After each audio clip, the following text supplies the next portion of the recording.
Bismillahirrahmanirrahim. Assalamualaikum warahmatullahi wabarakatuh. Alhamdulillah wassalatu wassalamu ala Rasulillah Nabiyyina Muhammadin wa ala alihi wa sahbihi wa man tabi'ahum bi ihsanin ila yaumiddin, amma ba'd. Baik teman-teman sekalian, pada kesempatan kali ini insyaallah kita akan melanjutkan kembali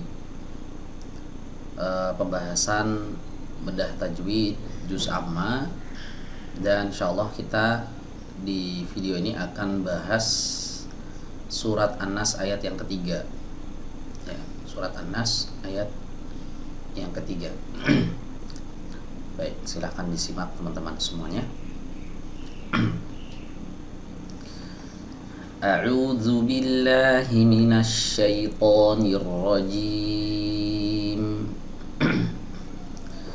Bismillahirrahmanirrahim.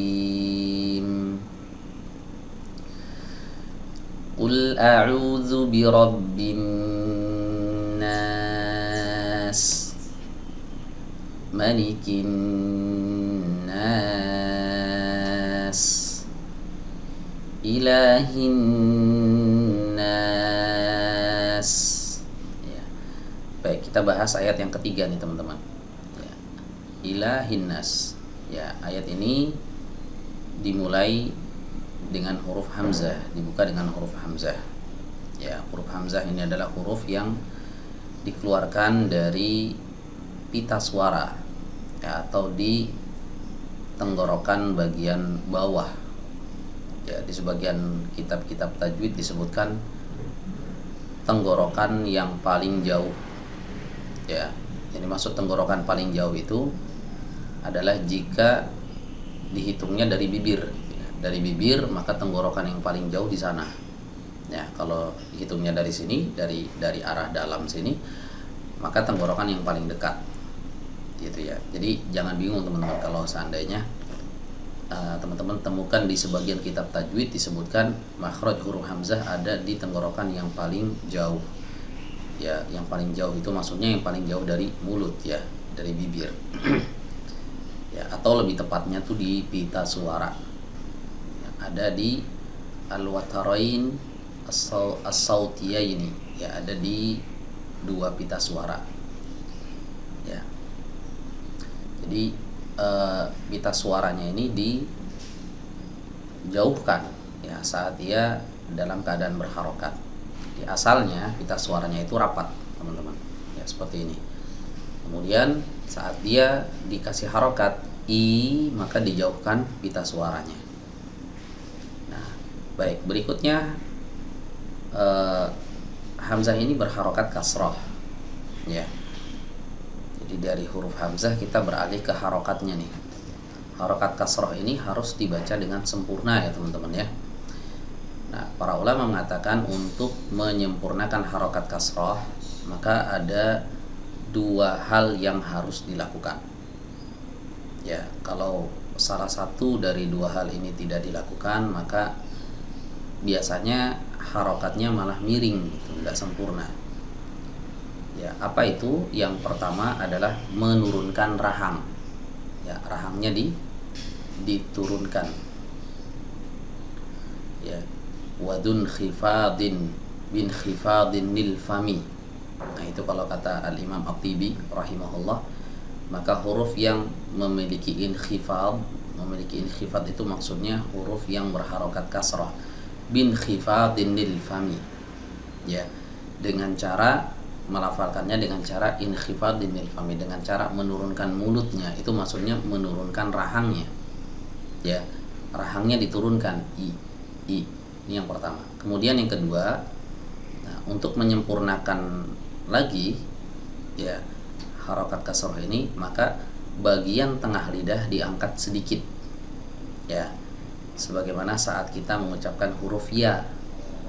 Ya, saat kita mengucapkan huruf ya, nah, itu kan lidah bagian tengah diangkat, ya. Nah, untuk menyempurnakan harokat kasroh ini, maka Al-Imam At-Tibi menyebutkan, ya, saat kita melafalkan harokat, ya, kata beliau, yashraquha makhraju aslil harakah. ya, maka makhraj asal dari harokatnya itu harus disertakan. Nah, para ulama mengatakan makhraj asal dari kasroh itu adalah ya. Ya, maka saat kita mengucapkan kasroh, makhraj asal kasroh itu dilibatkan sedikit, yaitu di tengah lidah. Tengah lidahnya diangkat sedikit, i. Nah, sempurna ya teman-teman ya. Ya. Nah, kadang ada yang membaca ilahin nas, elah, bukan elah tapi ila. Ya, sempurnakan i kasroh. Baik, berikutnya huruf lam. Ya, huruf lam ini adalah huruf yang keluar dari sisi lidah bagian depan. Ya, sisi lidah bagian depan di sini teman-teman ya. Sisi lidah, bukan di ujung kepalanya ini aja yang disertakan, tapi sisinya juga ikut disertakan ya. Jadi kita nggak boleh mencukupkan kepala lidahnya ini saja. Ila, nah ini kurang tepat. Ila. Nah, jadi pinggir depannya ini ya, yang kanan dan yang kiri ini disertakan. Ya, jadi bagian lidah yang menempel ke muqaddamul hanak, ke langit-langit bagian depan itu agak lebih banyak daripada sekedar kita mengucapkan huruf L dalam bahasa Indonesia gitu ya. Jadi bukan ila tapi ila, la, li, lu, bukan la, li, lu. Ya, bisa dipahami ya teman-teman ya. Nah, kemudian di sini ada alif kecil. Nah, ini fungsinya untuk memanjangkan harokat fathah sebelumnya. Jadi ini dibaca panjang, mat tabi'i 2 harokat, ilahi. Nah, kesalahan yang sering kali terjadi di sini, mat tabi'inya dibaca lebih dari 2 harokat, ilahin nas. Nah, ini kurang tepat.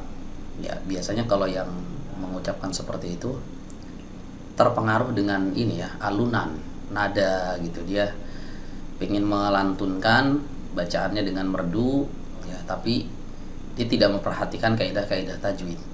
Ya, nggak masalah kita melantunkan bacaan Al-Quran ya, melakukannya justru itu dianjurkan ya. Tapi kalau sampai menabrak kaidah-kaidah tajwid ya, misalnya mat tabi'inya dibaca lebih dari 2, nah ini kan menabrak kaidah tajwid. Nah, ini nggak boleh ya. Jadi ada aturannya ya teman-teman ya. Saat kita membaca Al-Quran dengan nada, dengan irama tertentu, itu ada aturannya. Yang penting jangan sampai kita menabrak kaidah-kaidah dalam ilmu tajwid. Jadi yang diprioritaskan hukum tajwidnya dulu ya, nadanya belakangan. Nah, kadang kita kebalik nih, sebagian orang kebalik, ada yang pengen merdu tapi dia nggak belajar tajwid, akhirnya ya seperti tadi, ilahin nas ya.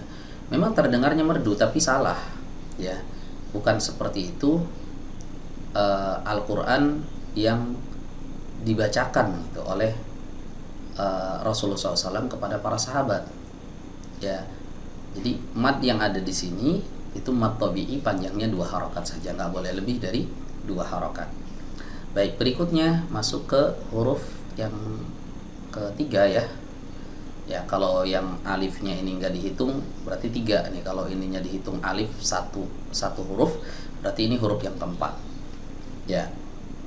Huruf yang berikutnya ada huruf H ya. Huruf H sama makhrajnya dengan ini, huruf hamzah, ada di pita suara, ada di tenggorokan terjauh atau tenggorokan bawah ya, di sini ya, di pita suaranya ya. Bedanya apa dengan yang ini ya? Kalau yang ini tadi kita sebutkan huruf hamzah ya, start awalnya pita suaranya tertutup dulu. Nah, start awalnya pita suaranya tertutup dulu, baru kemudian dibuka, i. Nah, beda dengan huruf yang H ini. Kalau huruf H start awalnya itu nggak tertutup banget, tapi ada celah sedikit. Nah, kemudian kita kasih suara kasroh, hi ya, hi dijauhkan, hi, tapi start awalnya itu tidak menempel pita suaranya. Beda dengan yang hamzah, start awalnya dia menempel dulu, i, hi. Nah, bisa dibedakan ya teman-teman ya. Nah, ini huruf H dia memiliki sifat hams ya. memiliki sifat hams, ya, dan juga dia memiliki sifat rokhawah. Yang sifat-sifat ini saat berharokat sebenarnya tidak terlalu nampak. Ya, ada satu sifat juga yang jarang disinggung oleh sebagian pengajar tajwid, ya. Tapi ini penting untuk dibahas, ya. Sifat yang dimiliki oleh huruf H adalah sifat khofa, ya. Nah, tapi para ulama menyebutkan sifat khofa ini adalah sifat yang kita pelajari tapi bukan untuk diamalkan, justru untuk dihindari, ya. Sifat yang melekat pada huruf tapi ini sifat negatif gitu ya teman-teman, ya. Ya, kayak misalnya orang punya sifat dia suka marah gitu, atau dia suka bohong, ini sifat, tapi sifat ini harus dihilangkan. Nah, sama khofa juga demikian, khofa yang ada pada huruf H itu harus dihilangkan. Khofa itu apa? Khofa itu kalau dilihat dari sisi bahasa diambil dari kata khofa. Khofa, khofa, yakhfa artinya samar.